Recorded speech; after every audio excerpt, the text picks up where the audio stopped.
सपा नेता आजम खान के घर पहुंचे सपा प्रमुख अखिलेश यादव। 3 साल बाद दोनों की हुई मुलाकात, कई मुद्दों पर हुई चर्चा।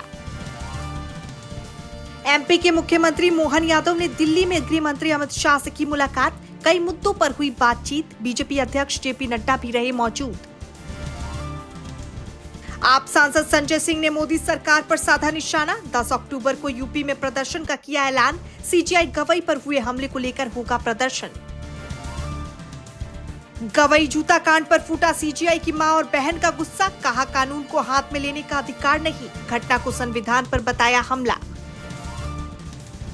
सीट शेयरिंग पर घमासान के बीच चिराग पासवान का बड़ा बयान, कहा जीना है तो मरना सीखो। एनडीए में सीट बंटवारे को लेकर नहीं बन पा रही सहमति।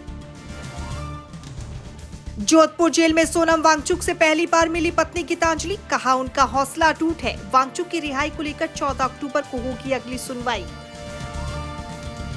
सीट बंटवारे पर चिराग के बाद केंद्रीय मंत्री जीतन राम मांझी ने फंसाया पेंच, कहा अगर नहीं मिली मन मुताबिक सीटें तो एक भी सीट पर नहीं लड़ेंगे चुनाव।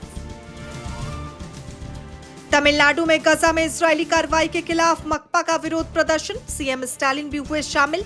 केंद्र सरकार से इजरायल के साथ सभी समझौतों को रद्द करने की अपील।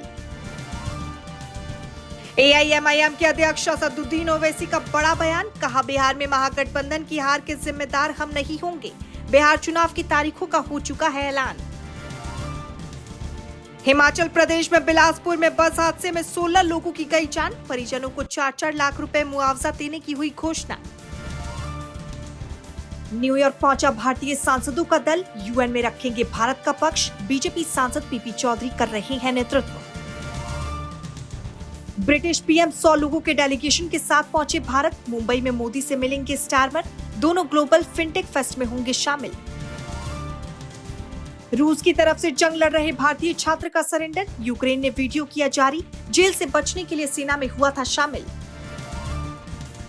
म्यांमार में पैरामोटर से बरसाए गए बम, बौद्ध समुदाय के 24 लोगों की गई जान, अन्य 47 लोग हुए घायल।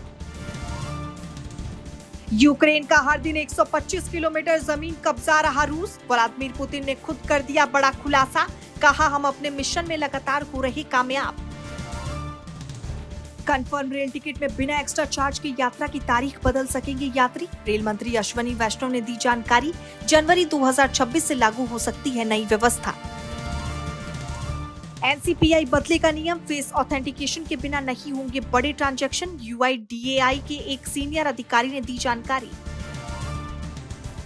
विमेंस वनडे वर्ल्ड कप में आज ऑस्ट्रेलिया वर्सेस पाकिस्तान, ऑस्ट्रेलिया ने पाकिस्तान के खिलाफ सभी मुकाबले जीते। वनडे में 17वीं बार होगा सामना। खत्म नहीं हुआ शाहरुख पर मानहानि का केस, समीर वानखेड़े की याचिका पर दिल्ली हाईकोर्ट में फिर होगी सुनवाई। सीरीज के जरिए छवि बिगाड़ने का आरोप।